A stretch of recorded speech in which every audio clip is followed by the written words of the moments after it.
Bom, o segundo tema, né, aí a gente entra numa dessas coisas grotescas da política nacional, é o atentado, o misterioso atentado contra o Bolsonaro, né? Primeira coisa que eu queria dizer é o seguinte: logicamente que todo mundo acha que é impossível você montar uma farsa, né? Eu vi gente falando assim, mas todo mundo vai participar da farsa, os médicos e tudo mais? Bom, a única coisa que a gente pode dizer é o seguinte: eu não sei se houve farsa ou não, mas uma coisa é certa: se quiserem fazer uma farsa, envolver aí meia dúzia de médicos e tudo mais, é a coisa mais fácil do mundo, né? Muita gente não deve se lembrar, mas há um caso relativamente recente, que é o caso do presidente que não assumiu a presidência da República, Tancredo Neves. Ele entrou no hospital com um probleminha e saiu morto. E os médicos mentiram para a população durante todo o tempo que ele estava no hospital. E ele também mentiu para a população. Pouco antes dele morrer, ele apareceu lá dizendo que ele estava 100%, né, numa operação de enganar a população. Então, não sei, quando eu vejo essas declarações, eu fico meio surpreso de que o pessoal tenha tanta fé assim no que pessoas que são verdadeiros profissionais da mentira mostram para eles à primeira vista. Então, eu, por exemplo, não ponho a mão no fogo que tudo isso que dizem que aconteceu com o Bolsonaro e tal, efetivamente aconteceu. A única coisa que a gente viu, né, foi o Bolsonaro, foi alguém levantando a mão com uma faca para o Bolsonaro, e foi o Bolsonaro saindo carregado sem uma gota de sangue. Aí tem uma discussão de supostos especialistas nas redes sociais uns falando que é absurdo, que se tivesse acontecido o que aconteceu, ele deveria estar encharcado de sangue, e outros falando que é natural, que quando acontecem essas coisas, não sai sangue nenhum. Como nós não somos especialistas de nada, a única coisa que a gente pode dizer é que o homem quase morreu, mas não soltou sangue. Talvez também seja natural, porque pelas declarações, pela conduta do Bolsonaro em todos os momentos, dá até para acreditar que ele seja um ser sem sangue humano nas veias, né? Bom, esse é um detalhe secundário, né? Tem muita especulação sobre se seria uma trama de A, B, C ou D. O que eu acho que é objetivo, no caso, nesse momento, em primeiro lugar, e não só objetivo, como eu acho que é grotesco, foi a reação inicial da esquerda ao problema do atentado contra o Bolsonaro, né? Queria até ler aqui para vocês, apesar que eu acho que todo mundo já viu, mas só para a gente refrescar a memória, o que foi dito, né? Bom, pela ordem que aparece aqui. Fernando Haddad repudia totalmente qualquer ato de violência e deseja o pronto restabelecimento de Jair Bolsonaro. Aí fica a pergunta: será mesmo que ele deseja o pronto restabelecimento do Bolsonaro? Não vamos ler o Alckmin, nem o Henrique Meirelles, nem o Álvaro Dias. Aí chegamos ao Guilherme Boulos. Soube agora do que ocorreu com o Bolsonaro em Minas. A violência não se justifica. Não pode tomar o lugar do debate político. Repudiamos toda e qualquer ação de ódio e cobramos investigação sobre o fato. A candidata do PSTU, Vera Lúcia. Deve ser totalmente repudiada a agressão com uma faca ao candidato Jair Bolsonaro. Seria diferente se fosse com um revólver, alguma coisa. Consideramos inaceitável esse tipo de coisa em meio à disputa eleitoral em curso. E se fosse fora da disputa eleitoral? Manuela Dávila. A eleição deve ser espaço de debate e de alternativas para o nosso país. Coisa que ela e o Boulos têm feito muito bem. Não de ódio e violência. Lamentável o episódio envolvendo o candidato à presidência Jair Bolsonaro hoje. condenam ataques a qualquer candidatura. A violência e o ódio não servem para o Brasil e nosso povo. Bom, primeiro, nós temos que destacar que isso aqui é com exceção do PSTU, vou explicar por quê, é um festival de hipocrisia. Porque o que esse Bolsonaro fez e falou até agora, e o que falaram dele, não dá lugar a ninguém levar a sério esse tipo de declaração.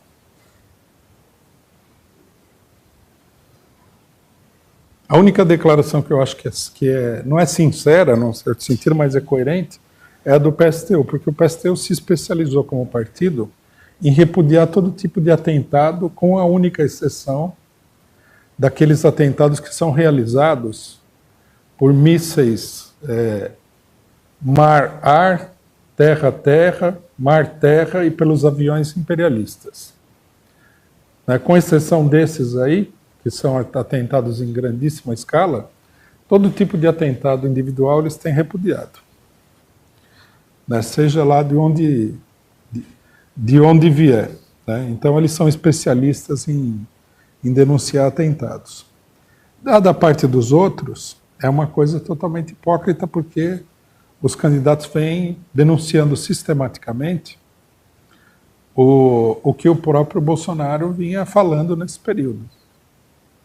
Mostraram que ele era um candidato, falaram pelo menos, fascista, reacionário, de direita, queriam que ele fosse preso, Agora acontece o atentado, todo mundo é solidário com o Bolsonaro. É uma farsa. Ou, de duas uma, ou tudo que foi falado anteriormente não tinha valor nenhum, ou tudo que está sendo falado agora não tem valor nenhum, ou inclusive as duas coisas. Bom, vamos entrar um pouquinho nesse debate, que eu acho que ele é um debate importante do ponto de vista político. Primeiramente, é óbvio que ninguém da esquerda tem que ser solidário com o Bolsonaro.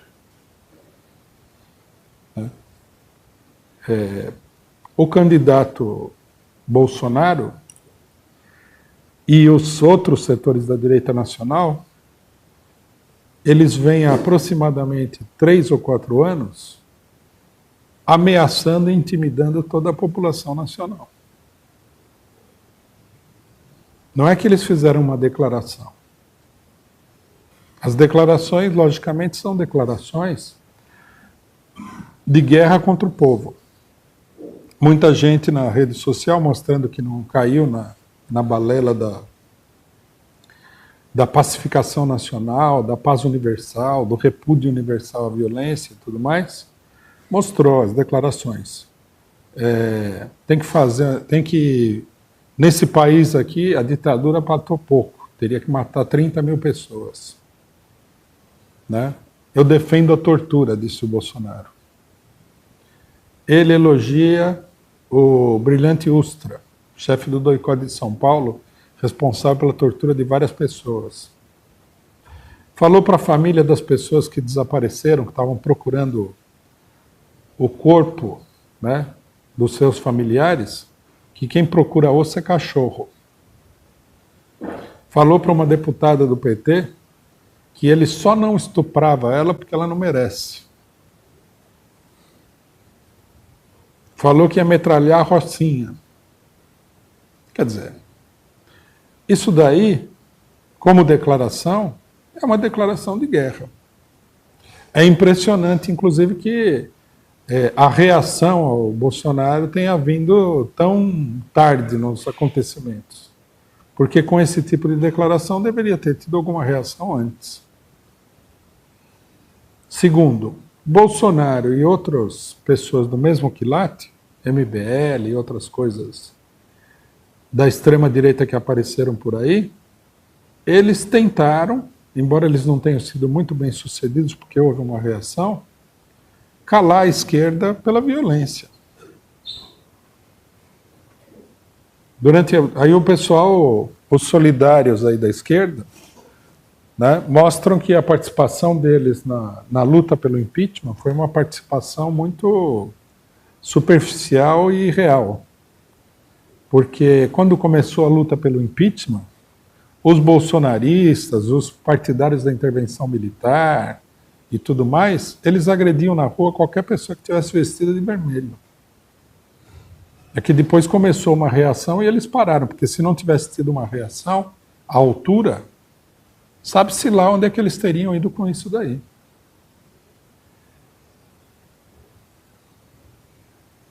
Os acontecimentos envolvendo os partidários do Bolsonaro são centenas. Nós podemos destacar os mais significativos. O assassinato da vereadora do PSOL no Rio de Janeiro. Evidentemente que foi um ato da polícia, onde está cheio de gente do Bolsonaro e de extrema-direita. Os atentados contra a caravana do Lula no sul do país. Vários. Os atentados contra o acampamento Marisa Letícia em Curitiba, onde as pessoas apareciam lá gritando "Viva Bolsonaro" ou "Bolsonaro 2018" e disparavam contra um acampamento de gente desarmada. Num dos ataques chegaram a dar mais de 30 tiros no acampamento.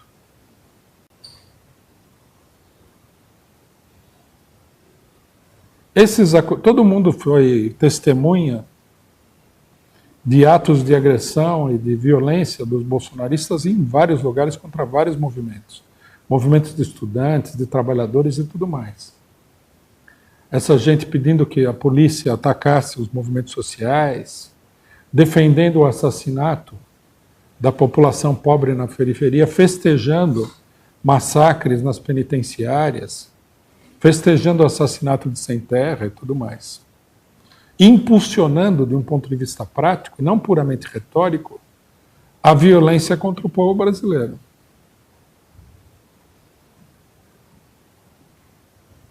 É natural, bom, isso sem falar nas diversas ameaças de golpe militar, que estão pendentes sobre a cabeça da população brasileira. O general Mourão, que agora aparentemente virou pacifista, nós vamos explicar por que ele virou pacifista, ele apareceu mais de uma vez falando que se não fizer isso, nós vamos intervir, se não fizer aquilo, nós vamos intervir. Os militares praticamente obrigaram o STF a votar contra o Lula sob a ameaça de intervenção militar armada. Quer dizer, o povo brasileiro, estou dando aqui a síntese da síntese da síntese dos principais acontecimentos de violência contra a população brasileira. O povo brasileiro, ele vem sendo submetido a esse regime de truculência, de violência, de ameaças, já faz pelo menos 3 anos. E no centro dessas ameaças, uma das pessoas que mais impulsiona, que é uma cabeça visível da coisa toda, é o próprio Jair Bolsonaro, né? O que eu poderia dizer é o seguinte: diante disso, não é estranho que tenha acontecido o que aconteceu. O que é estranho, até certo ponto, é que o que aconteceu tenha sido numa escala tão pequena e tenha demorado tanto para acontecer. Porque seria bem possível, no marco de vários desses acontecimentos, que os militantes, né, até pessoas comuns, perdessem a esportiva e partissem para o linchamento desses bolsonaristas numa escala bem maior e bem mais violenta. Ninguém pode exigir de ninguém que fique apanhando calado pela vida toda. Quer dizer, logicamente que a burguesia brasileira, escravagista, ditatorial e tudo mais, exige que o povo brasileiro fique apanhando calado. Mas isso não é da natureza de ninguém. Chega uma hora que a corda arrebenta e a pessoa perde a esportiva. Então, a primeira coisa que eu queria dizer sobre isso é que é absolutamente natural que aconteça o que aconteceu. E que todo esse negócio de solidariedade com o Bolsonaro e tudo mais é pura hipocrisia. É uma coisa, em grande medida, inclusive asquerosa, que a gente deve repudiar. Nós devemos repudiar os chamados à paz, a solidariedade com o Bolsonaro e tudo mais, né? Uma segunda coisa que eu queria chamar a atenção, bom, nesse marco tem a campanha da imprensa para mostrar que o cidadão que fez isso daí é um desequilibrado, um maluco, né? Ou seja, é uma tentativa de despolitizar o acontecimento. Porque se você politizar o acontecimento, o que você vai ter que mostrar? Você vai ter que mostrar que há muita gente na população que tem ódio do Bolsonaro, que responde à agressividade dele com ódio, com a vontade de combater o Bolsonaro. Então, criaram um personagem fictício, um cidadão que... Porque o que a imprensa diz fundamentalmente é o seguinte, foi Deus, ele teria dito que foi Deus que mandou ele matar o Bolsonaro. Isso daí é bobagem, pode ser até que a pessoa tenha um certo desequilíbrio, mas o que ele está expressando não é nada desequilibrado, ele está expressando a revolta de todo um amplo setor da população contra a truculência da direita. É isso que está expressado no atentado. Nós temos que repudiar isso aí. O que nós vamos fazer? O que os nossos amigos da esquerda nacional querem que a gente faça? Toda vez que o Bolsonaro vier com um chicote na mão, como eles fizeram no Rio Grande do Sul, a gente abre a camisa e dá as costas para eles baterem? Isso aí não é possível de fazer. Sinto muito, mas é uma coisa totalmente absurda. Não adianta falar que nós somos contra a violência e tudo mais. Ninguém vai, o povo todo não vai eternamente apanhar calado. Né? Faz parte dos ingredientes da situação política que levou ao atentado do Bolsonaro a prisão do Lula. A perseguição implacável, ilegal, arbitrária, ditatorial contra ele no STF. E a própria pessoa, o próprio cidadão que esfaqueou o Bolsonaro, ele mesmo declarou que ele tinha nojo quando ele ouviu o Bolsonaro falar dos quilombolas, que não serviam nem para procriar, né? Um ataque contra a população negra, e que ele não conseguia ouvir que tinha que matar 30 mil pessoas. Eu também, nesse ponto, eu sou solidário com ele, porque eu também tenho nojo dessas declarações. E eu acho que a gente não deve deixar prosperar essa política de intimidação e esmagamento da população no Brasil. Nós temos chamado há muito tempo o pessoal a se organizar contra os bolsonaristas, e nós não vamos agora ficar aqui chorando lágrimas de crocodilo, porque o Bolsonaro, depois que, na famosa frase bíblia, né, semeou vento pelo país inteiro, colheu a tempestade. E eu diria até mais, ele nem colheu a tempestade. Né?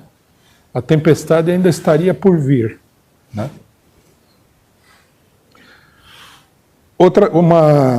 Uma terceira questão que eu queria explicar sobre isso, que eu acho que é da maior importância. Não sei se vocês repararam, mas quando o Bolsonaro foi atacado, alguns setores mais agressivos da direita, que são, pelo seu próprio temperamento, uns truculentos que gostam de esmagar o povo, já saíram falando assim, agora é guerra.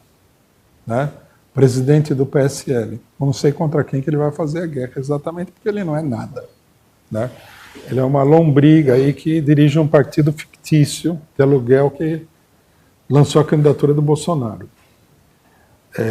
O general Mourão, que é uma pessoa acostumada a intimidar o país inteiro, falou que eles não se atrevam a usar a violência porque nós somos os profissionais da violência, intimidando mais uma vez o país.